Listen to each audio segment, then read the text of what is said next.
La hausse des marchés boursiers est-elle enrayée? On peut se poser la question depuis le début de la semaine avec un CAC 40 qui est désormais autour des 8000 points. Bonjour Wilfried. Bonjour David. Wilfried Galland, directeur général adjoint chez Montpensier Arbevel. C'est vrai que tout avait bien commencé jusqu'à la semaine dernière. Les indices boursiers étaient sur leur lancée de fin 2025. Et là, avec cette histoire de Trump qui veut mettre la main, on va attendre évidemment son discours aujourd'hui à Davos, fébrilement, qui relance ce bras de fer avec les Européens. On sent bien que c'est le retour des secousses boursières, avec un risque, et c'est la question qu'on va se poser, Donald Trump qui prend le risque de faire dérailler les marchés financiers avec un dollar qui est sous pression, avec l'or qui a augmenté, on est quasiment à 4900 $, et des taux longs américains. C'est surtout ça, Et on sait que, qu'est-ce qu'il a fait reculer, Donald Trump? Ce sont les taux, à chaque fois. C'est le fameux TACO Trump Always Checks Out. S'il a reculé il y a un an sur les droits de douane avec des taux délirants, c'est parce que les taux à 10 ans américains s'étaient mis à flamber pendant une semaine. Exactement. On n'en est pas là. On était à 4,15 sur le 10 ans américain il y a une semaine. On est à 4,28 par le saut de contrôle. Oui, absolument. Enfin, on est redescendu un petit peu dans les futurs, mais on est autour de ces eaux-là.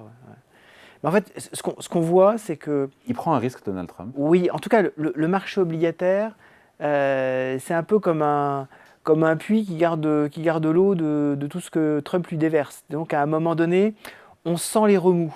On sent qu'il y a des choses qui s'agitent. Même si, quand on regarde, on se dit finalement, l'eau est toujours à peu près à la même hauteur. On voit qu'il y a des éléments qui s'agitent. Et en plus, Donald Trump agite les marchés à un moment où ils sont agités de l'autre côté par le Japon, puisque le Japon, c'était la pompe de financement de l'économie mondiale. Il ne faut pas oublier que le Japon, c'est celui qui détient le plus de dettes américaines. C'est le pays qui détient au monde le plus de dettes américaines.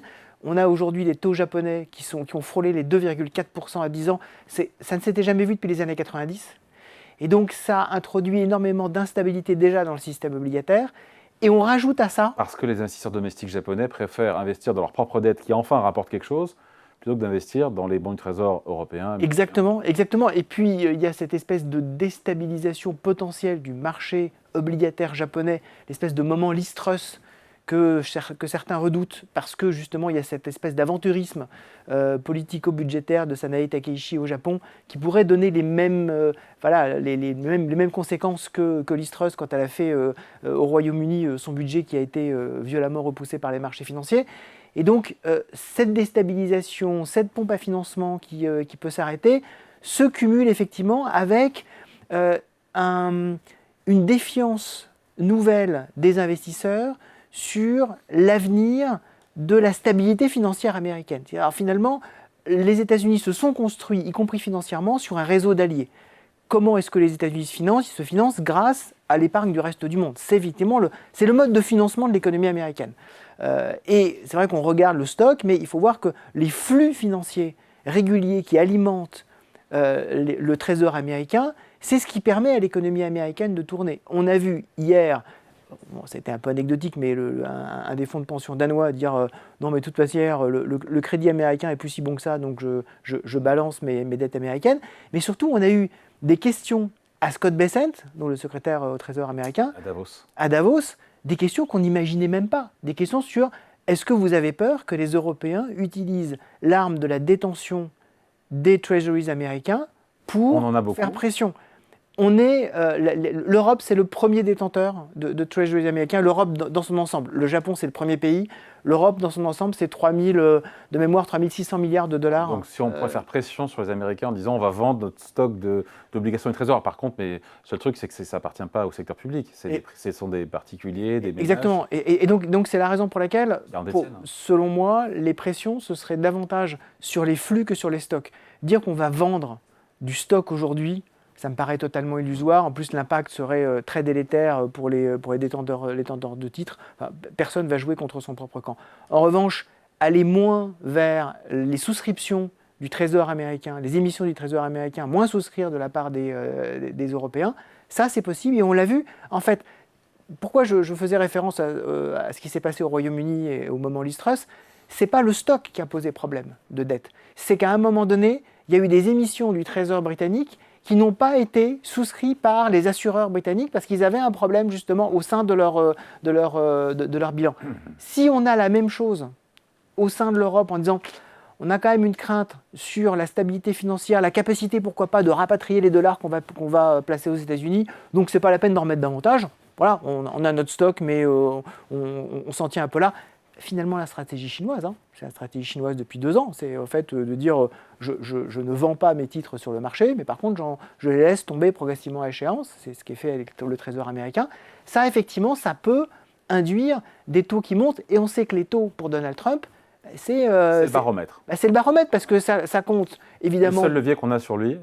Exactement, parce que ça compte en particulier pour les crédits immobiliers. Là, il est en train de dire je vais bloquer le taux des cartes de crédit. Bon, il a juste oublié que quand on bloque un prix, on ajuste sur les quantités. C'est toujours pareil dans l'économie. Si vous bloquez sur un prix, vous bloquez les quantités. Donc ça veut dire que il y en aura moins.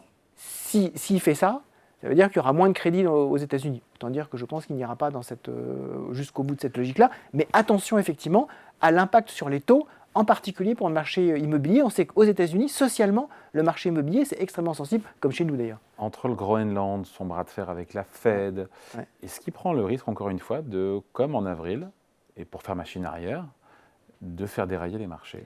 Parce qu'on a vu Wall Street hier qui baissait entre 1,5% et 2,5%. Oui, c'est pas énorme, non, mais c'est une première réponse. Lundi, le marché était fermé. On va voir son discours. On regarde le dollar.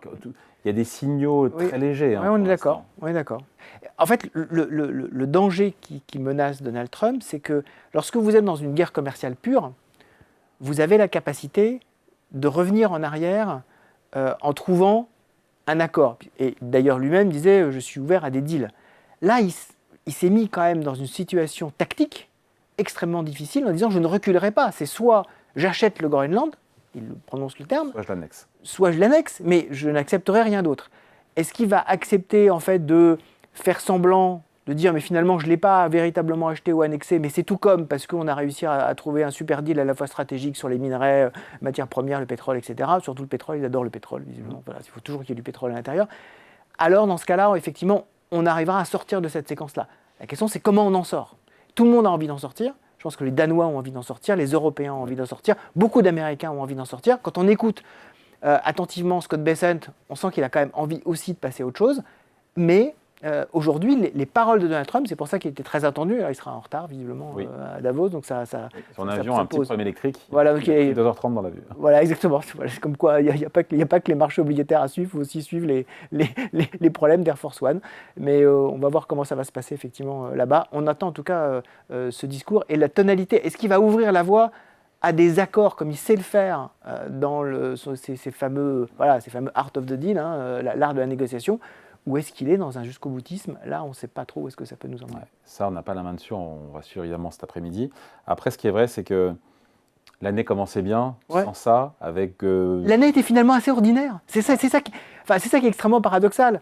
C'est-à-dire qu'on avait une année, les 2 premières semaines de janvier, dans le sillage de la dernière année, qui a été positive, donc les 2 premières semaines positives. Normalement, c'est toujours le cas. La 3e semaine de janvier, on a un accès de volatilité, et cette espèce d'oscillation des marchés dure jusqu'au fameux zid de mars, la période du 15 mars où Jules César avait été assassiné, où dans les marchés financiers, on dit entre la 3e semaine de janvier et le 15 mars, il y a toujours des périodes un petit peu compliquées, jusqu'à ce qu'on ait un peu plus de visibilité sur l'année, et là, effectivement, on repart parce qu'on a un peu plus de... Les chiffres économiques, globalement, on se dit bien...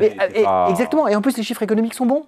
C'est-à-dire que globalement, ça veut dire qu'on a à la fois une croissance américaine qui est bonne, un marché de l'emploi qui ralentit très fortement, mais avec un chômage qui a plutôt tendance à diminuer parce qu'on n'a plus d'augmentation de la population active. On a en Europe des chiffres qui ne sont pas terribles, mais on a plutôt des surprises légèrement à la hausse. Pareil pour la Chine, il n'y a pas de mauvaise surprise. Globalement, on a plutôt même une tendance à dire, finalement, par exemple, la production industrielle allemande redémarre. On a une extraordinairement bonne nouvelle qui est l'augmentation de la productivité aux États-Unis. Ça, pour moi, c'est le chiffre le plus important de ces dernières semaines. 4,9% dernier trimestre en rythme annuel, c'est exceptionnel. Ça veut dire qu'avant, ils étaient à 5%. Ils continuent sur ce rythme-là à 4,9%. Donc ça veut dire qu'on a une croissance américaine potentielle qui est très forte et désinflationniste, parce que la croissance de la productivité est supérieure à la croissance des revenus aux États-Unis. Donc ça, c'est forcément une excellente nouvelle si ça se poursuit. Donc globalement, tout était assez aligné sur la ligne de crête, parce qu'on avait toujours ces mêmes questions autour de OpenAI, le financement de l'économie mondiale. On a toujours ces mêmes questions, c'est pour ça qu'on adore se rencontrer, David, pour les aborder ensemble. Mais globalement, le socle économique est toujours très très bon. Et donc, attention à ne pas les faire tomber de cette fameuse ligne de crête. Quand on tombe d'une ligne de crête, on peut se faire très mal quand même. Allez, merci beaucoup. Explication, point de vue signé Wilfried Galland, directeur général adjoint chez Montpensier Arbevel. Merci et bonne année. Merci beaucoup. Bonne année. Merci David.